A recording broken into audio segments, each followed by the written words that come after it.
can you beat Minecraft without breaking the commandments of Judaism? Okay, what even are the commandments of Judaism? Aren't they just the same thing as the 10 commandments? The answer is no. Judaism contains a lot more commandments than just 10, a lot of which are actually possible to follow in Minecraft. And there are a lot that aren't. Let me explain a little something. There are 3 Abrahamic religions: Islam, Christianity, and Judaism. Each one has a list of rules that is at the foundation of their faith. Islam has 5 main rules with the pillars. Christianity has 10 with the commandments. Guess how many Judaism has? 613. 613 rules that we're going to have to follow within the game of Minecraft. This is such a massive amount. We need to be organized or else this challenge will be too overwhelming. It'll be impossible. Luckily for me, the commandments have already been divided up into 34 separate categories. So let's take a look at the first category, God.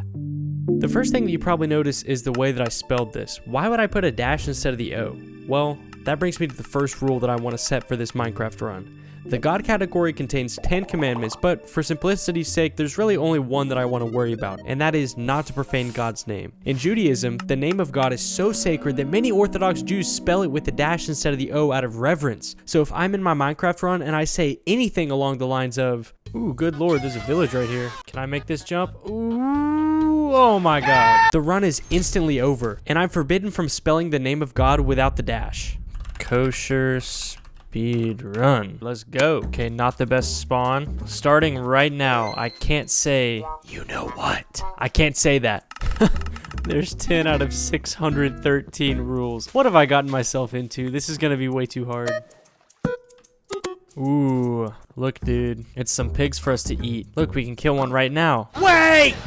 Let's talk about the second category of commandments that we need to follow, the dietary laws. This category contains 27 commandments and basically outlines the things that we can and cannot eat. As for animals, this is what the scripture has to say. Any animal that has true hoofs, with clefts through the hoofs, and that chews the cud, such you may eat. Because pigs have split hooves but do not chew their cud, this makes them not kosher, so pigs are off the menu in this run. But wait a second, there's another specific thing that makes meat kosher, and that's the slaughter method. For this, a shohet is required, who is basically an expert slaughterer trained in Jewish law, and what they do is they make a single cut with a special knife called a shalef to kill the animal in a humane way. Since we don't have access to either of these things in Minecraft, I'm going to say there's no possible way we can make meat kosher, so we'll be prohibited from eating it for the duration of the run. So we'll have to make do with produce, all of which is considered kosher. Yeah, you guys really thought I was going to kill that pig, didn't you?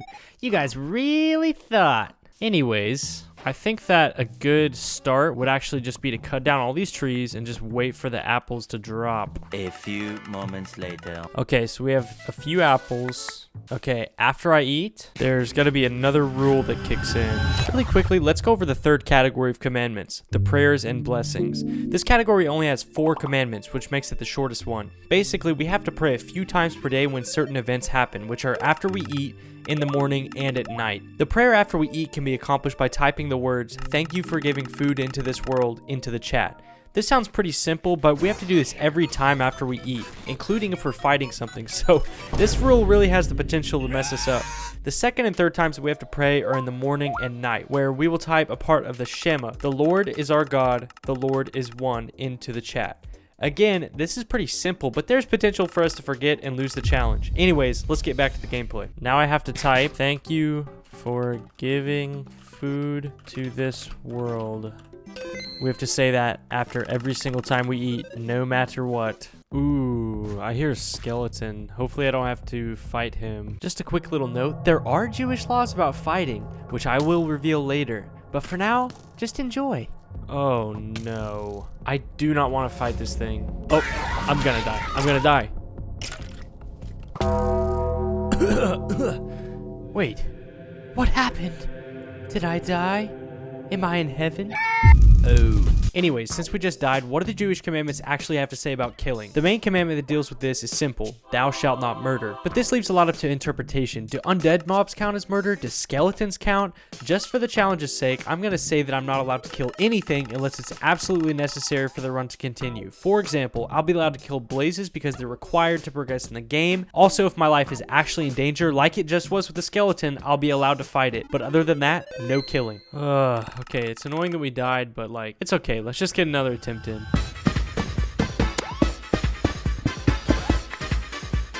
Okay, so I found a village, which is good, but unfortunately we cannot steal anything because that's some of the commandments. So, but I think this is like where I want to settle down and build a house. And yes, this challenge requires that I build a house, believe it or not. Okay, it's turning night. We pray. Now we can go to sleep. As you can see, we're really struggling with food because like the only food we can really get is apples and stuff that we grow because we can't steal it from the village. So like I really need to get a farm going. All right, so we're officially out of sprint. Okay, so it is currently Minecraft day 3, and we have until the end of day 6 to finish building a house. I'll explain why there's a time limit on building a house later, but you're gonna want to stick around to see why we need this house. Let me tell you.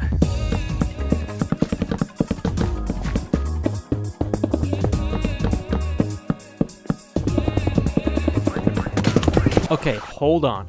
Why the heck am I actually building a house? Well, let me introduce you to the next category of commandments, the times and seasons. This category has 35 commandments, but there are really only 4 that apply to Minecraft, all of which have to do with Shabbat, or the Sabbath. They are to sanctify the Sabbath, not to work on the Sabbath, to rest on the Sabbath, but most importantly, not to leave your place of residence on the Sabbath. This is why I had to build a house. I had to have a place to reside during the Sabbath. So the official rule is that every 7th Minecraft day, we must be inside of our house resting for the entirety of the day. Don't laugh. Okay, it is now Minecraft day 6 out of 7. Okay, this isn't much, but this looks like such garbage. I'm gonna fix this up, by the way. And once we wake up, we're not allowed to leave the house. We're not allowed to do any work. We're not allowed to do anything except pray. Now we just have to sit here. We can't place any blocks. We can't break any blocks. We can't move anything around in chests. Really, the only thing we're allowed to do is study the Torah. So, let me go do that for a couple minutes. I don't know about you guys, but I feel well rested after that Sabbath. Okay, first things first, let's expand our farm. All right, that should be big enough. The second thing we need to do is fix this house. So maybe you guys can't really tell the difference, but it looks better, guys, trust me. And the inside looks better too. Okay, now that we're kind of set up, we can kind of go into the more unique things about this challenge, and there are quite a few of them. Okay, so before we get into the truly crazy rules of this challenge, I need to explain something about Judaism. If you've been really paying attention, even after all these rules that I've explained so far, we haven't covered a 1/6 of the total commandments. So why? Well, we can split them up into 2 categories, positive commandments and negative commandments. A negative commandment is something that prohibits you from doing something. For example, the commandment "thou shalt not murder" asks you not to murder. A positive commandment would be asking you to actually do something. For example, start digging in your butt twin.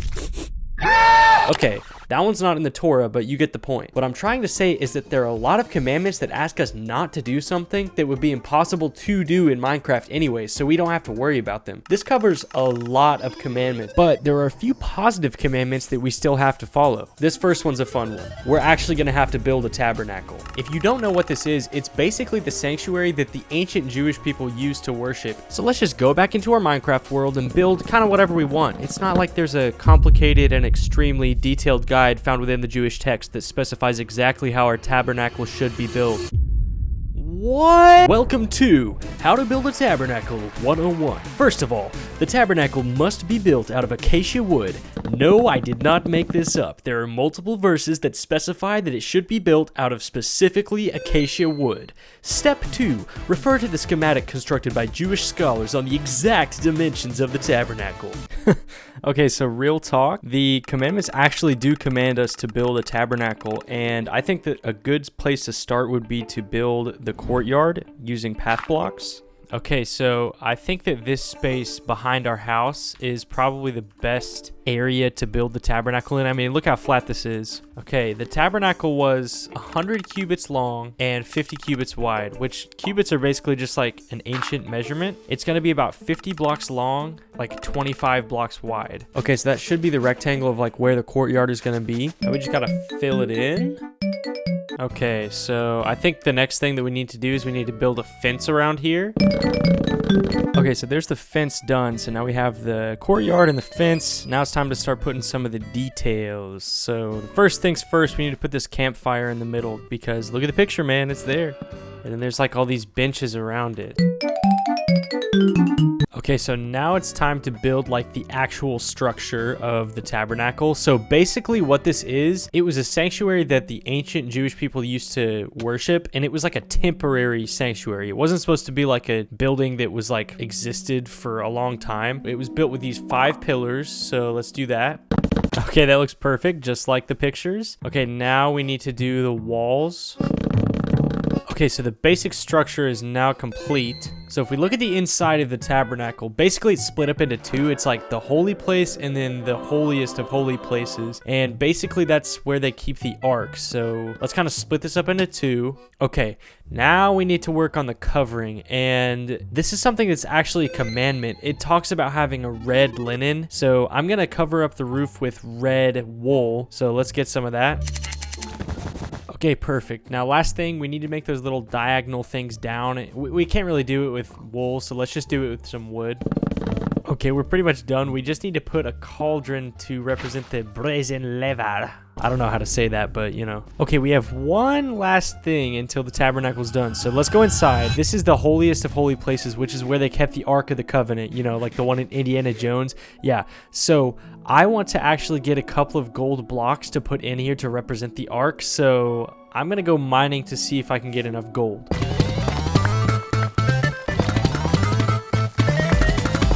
Guys, I've been mining for well over an hour. I have 6 gold.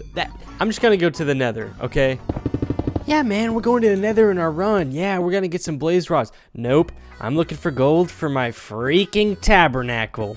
Terrible spawn. My collar's blue, but my neck is red. I've been working like a dog just to keep my family fed. Okay, that's 2 gold blocks. Okay, this is a big moment. Once we put these 2 gold blocks in, our tabernacle is officially complete, baby. Yes!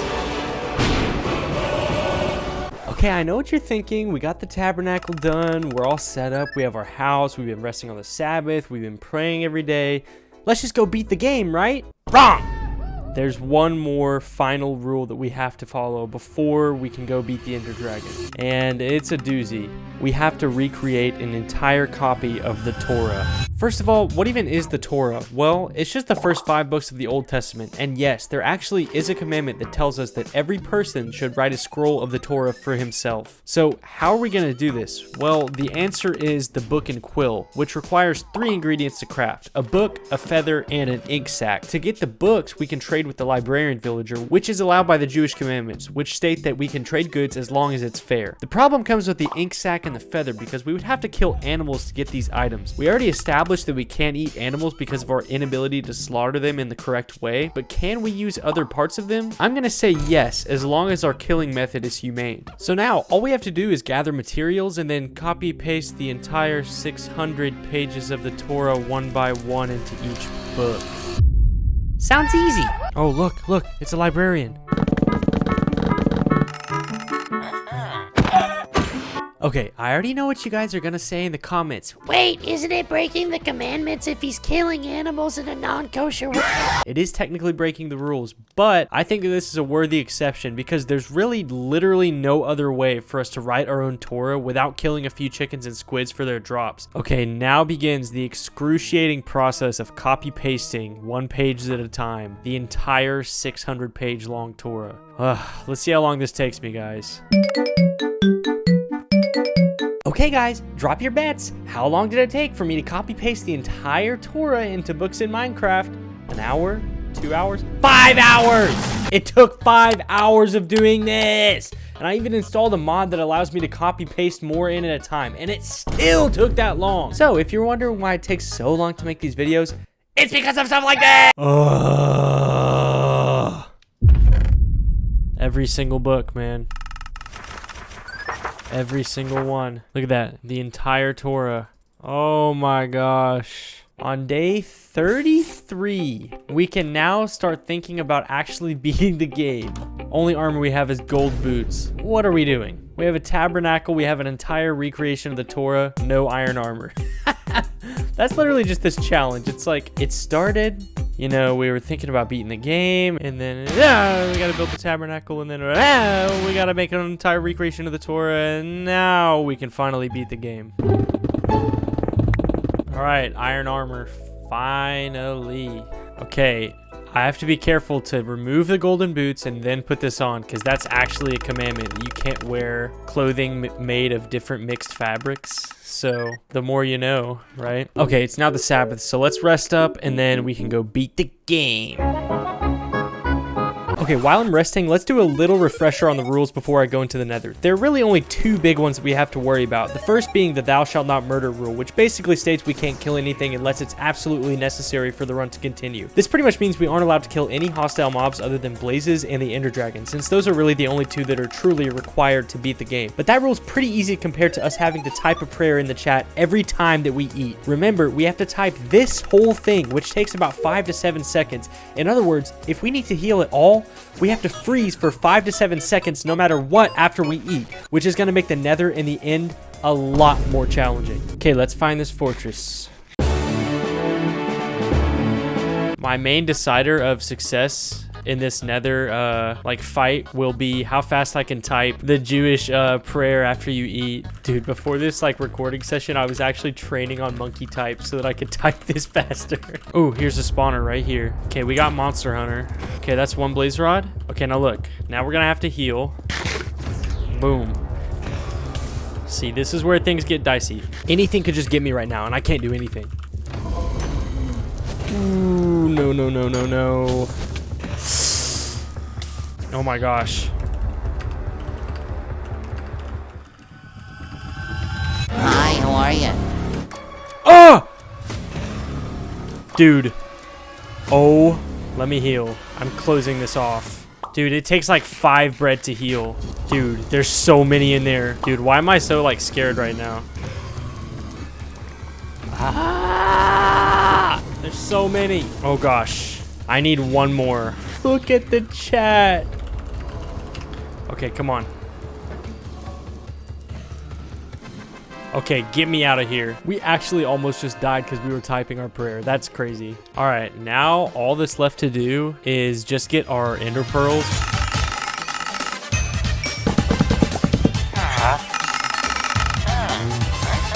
I'm not gonna lie, I'm really nervous about eating and then just dying in the ender dragon, but you know, we're gonna do our best.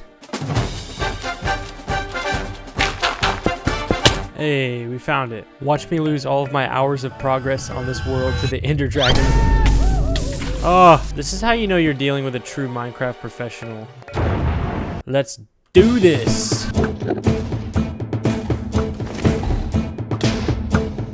Boom, sniped. I turn into the world's fastest typer whenever I have to heal up. We're so close. Oh my gosh, already another perch. Oh. Oh no. Oh my gosh. Yes! At first glance, I had done it. I beat Minecraft without breaking the commandments of Judaism. But shortly after entering the credits, I made a fatal error. That was a fun challenge. Not really what I was expecting at all. Oh my god, I can't believe we actually beat that. Wait! Okay, before I end this video, there's something I have to do. In my last video, I said that if we hit 50,000 subscribers, I would do an armpit reveal, and